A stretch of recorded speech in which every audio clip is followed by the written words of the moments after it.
Did you know that overwatering is actually the leading cause of plant death? Surprising, isn't it? Many of us believe that the more water we give our plants, the better they'll grow. But that's not always the case. Similarly, not all plants need sunlight round the clock, and you don't need a sprawling backyard to start gardening. These are common misconceptions that can lead to discouragement for budding gardeners. But don't worry, we're here to debunk these myths and answer your gardening questions. So, you're ready to get your hands dirty. But where do you start? What plants should you pick? Selecting the right plant can seem like a daunting task, especially for beginners. But don't worry, it's not as complicated as it might seem. There are a few key factors to consider, and we're going to walk you through them. First and foremost, consider the climate of your location. Some plants thrive in warm, sunny environments, while others prefer cooler, shaded areas. For example, if you live in a tropical area, you might want to consider plants such as hibiscus or banana trees that love the heat. Conversely, if you reside in a cooler climate, plants like ferns or rhododendrons might be more suitable. Next, take a moment to get to know your soil. Is it sandy, clayey, or loamy? Different plants prefer different soil types, so it's crucial to match the plant to your soil. For instance, lavender and rosemary enjoy well-drained sandy soil, while tomatoes and carrots prefer rich, loamy soil. Now let's talk about your experience level. If you're a beginner, it's a good idea to start with easy-to-grow plants that require minimal maintenance. Some great choices include marigolds, sunflowers, radishes, or basil. These plants are forgiving and can withstand a bit of neglect, making them perfect for those just starting on their gardening journey. But remember, gardening is about more than just picking the right plants. It's about nurturing them, watching them grow, and learning from the process. It's about the joy of seeing a seed sprout into a plant and the satisfaction of harvesting your own produce. So don't be intimidated by the vast array of plants out there. Start small, learn as you go, and most importantly, have fun. After all, gardening isn't just a hobby, it's a journey of growth, both for you and for your plants. Remember, the right plant can make all the difference between a thriving garden and a wilting one. Now that you've picked your plants, let's talk soil. Yes, dirt matters. Garden success begins from the ground up, and the health of your plants is directly tied to the health of your soil. It's not just dirt, it's the foundation of your garden.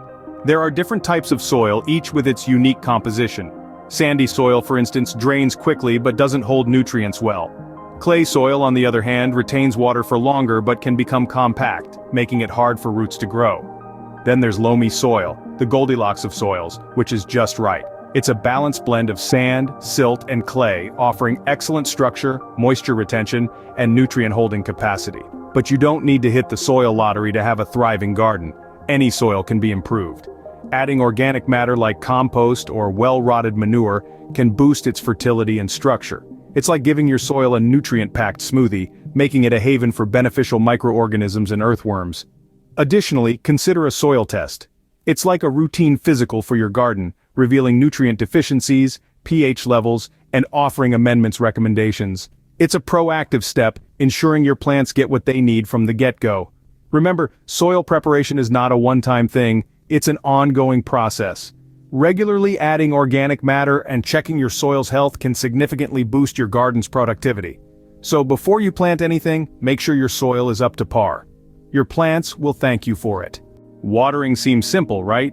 But there's more to it than you might think. At the heart of every thriving garden is a well-balanced watering regime. It's not just about making sure your plants get enough water, but also about when and how you water them. Let's start with the when. The best time to water your plants is early in the morning or late in the evening. Why? Well, watering at these times helps to minimize evaporation, ensuring your plants get the most out of every drop. Now, onto the how much. The amount of water your plants need depends on several factors, including their species, size, and the climate. As a general rule, it's better to water deeply and infrequently rather than little and often. This encourages the roots to grow deeper, making your plants more resilient. But beware, while it's important to avoid underwatering, overwatering can be just as detrimental.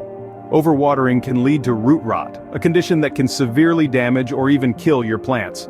So how do you know if you're overwatering? Well, if your plant's leaves are yellowing or wilting despite the soil being wet, you might be overdoing it. Remember, when it comes to watering, less is often more. It's about finding that sweet spot between too little and too much.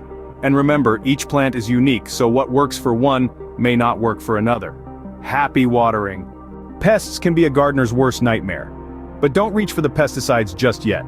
You see, there's a more sustainable and eco-friendly way to control those pesky invaders in your garden. One such method is called companion planting. This is based on the concept that certain plants, when grown together, can help each other in various ways, including pest control. For instance, marigolds are known to deter a variety of insects and nematodes. So, planting them alongside your vegetable patch can help keep those undesirables at bay. Another great natural pest control strategy is to invite beneficial insects into your garden. That's right, not all bugs are bad. Some insects, like ladybugs, lacewings, and certain types of wasps, are predators of common garden pests. By creating a welcoming environment for these helpful critters, you're essentially recruiting your own little army of pest controllers. But how do you attract these beneficial insects? Well, it's simpler than you might think. Many of these insects are attracted to native plants. So consider incorporating a few into your garden. Additionally, providing a source of water and avoiding the use of harmful pesticides can also make your garden a haven for these helpful bugs. Now, if you're dealing with a more persistent pest problem, homemade sprays can be a great solution.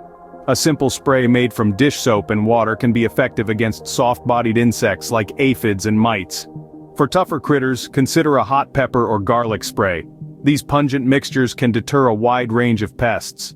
Remember though, the goal is not to eradicate all insects from your garden. Insects play a crucial role in the ecosystem, including pollination and breaking down organic matter. So, strive for balance, not annihilation. With these tips, you can keep your garden pest-free naturally. So, the next time you see a bug in your garden, don't panic. Instead, consider what role it might be playing in your garden's ecosystem. And remember, sometimes the best pest control method is working with nature, not against it. So, there you have it. Answers to some of your burning gardening questions. We've explored the myths that often cloud the gardening world, and we've unearthed the truth. We've dived into the art of picking the right plants, and how this crucial first step can set the tone for your gardening journey. We've dug deep into the importance of soil preparation and how it forms the very foundation of your garden. We've also uncovered the watering basics that can mean the difference between a thriving garden and a wilting one. And finally, we've ventured into the world of natural pest control, revealing how you can protect your garden without resorting to harsh chemicals. But remember, gardening isn't just about following the right steps or knowing the best tips. It's about the joy you feel when you see the first sprouts pushing through the soil. The satisfaction you get from watching your plants grow and flourish. It's about the peace and tranquility that comes from being in touch with nature, right in your own backyard. So why not give it a try? Start small, learn as you go, and don't be afraid to get your hands dirty. You might just find that gardening is the hobby you never knew you needed.